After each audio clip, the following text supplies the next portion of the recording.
Welcome to the Fear and Greed Afternoon Report for Wednesday, the 30th of March 2022. I'm Michael Thompson. Every afternoon, Australia's most popular business podcast brings you the 5 news items you need to know about today. So let's jump into it. Story number 1 today is the markets.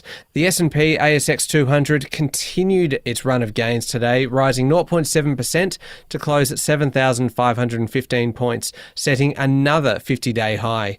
Most sectors did pretty well today, with the tech sector outperforming.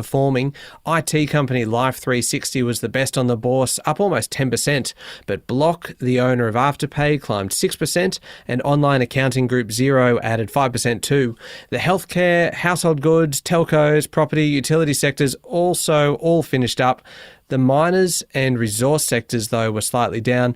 One reason the shine has come off them a little is some of the declining commodity prices this week. Brent crude oil is down 8.6% for the week, and coal is down a whopping 21.8%. But to be fair, it is coming off some staggeringly high prices of late.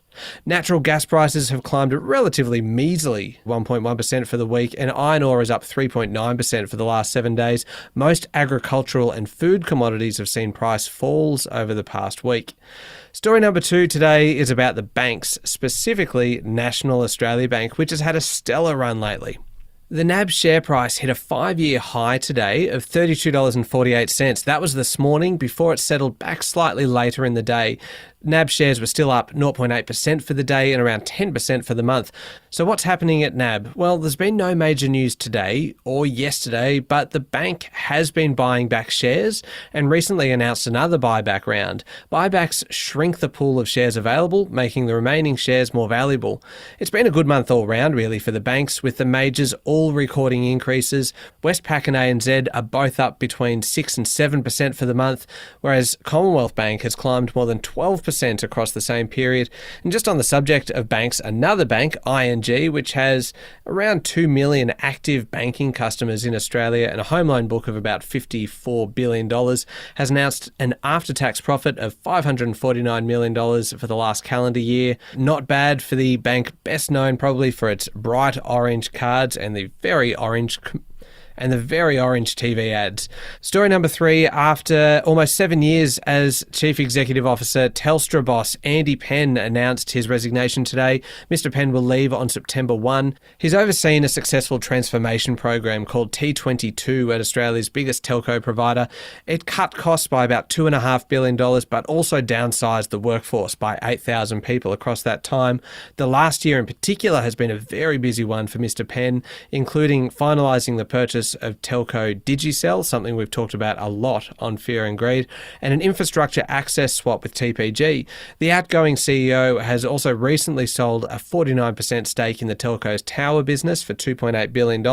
Replacing Mr. Penn is Vicky Brady, who's worked at Telstra since 2016 and been its Chief Financial Officer since 2019. Telstra's share price closed down 0.75% today on Mr. Penn's resignation news. Story number 4, we like talking about Qantas on Fear and Greed. We like talking about Jetstar and Virgin and even Rex, actually. We just like talking about airlines. Today, though, we are talking about the new startup low-cost airline, Bonza. Based at Sunshine Coast Airport, Bonza today announced they're starting recruitment for pilot and cabin crew roles, with 200 initial jobs becoming available based in Queensland and Victoria.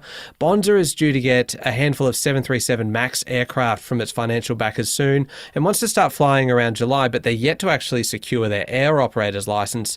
Bonza is yet to start selling tickets, but apparently they'll start doing so shortly after Easter. You've got to love a bit of competition when it comes to airfares. And finally, story number 5 is the flood crisis in northern New South Wales, as if the region hasn't been through enough in the last few weeks. Rain is continuing to fall. There are evacuation orders in place for a range of towns, including Lismore. We all saw the terrible images out of Lismore earlier this month. Well, the Wilsons River is forecast to reach up to 12 metres tonight, which is just shy of the disastrous 1974 flood level of 12.1 metres, well in excess, though, of the town's levees. Even the tourist hub of Byron Bay has been inundated, with footage of the main street underwater.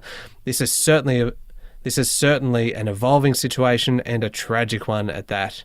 That's it for the afternoon report for Wednesday, the 30th of March 2022. Don't forget to hit follow on the podcast and find Fear and Greed on LinkedIn, Twitter and Facebook. Adam Lang and I will be back tomorrow morning for the Thursday edition of the Fast Five by Fear and Greed. I'm Michael Thompson. Enjoy your evening.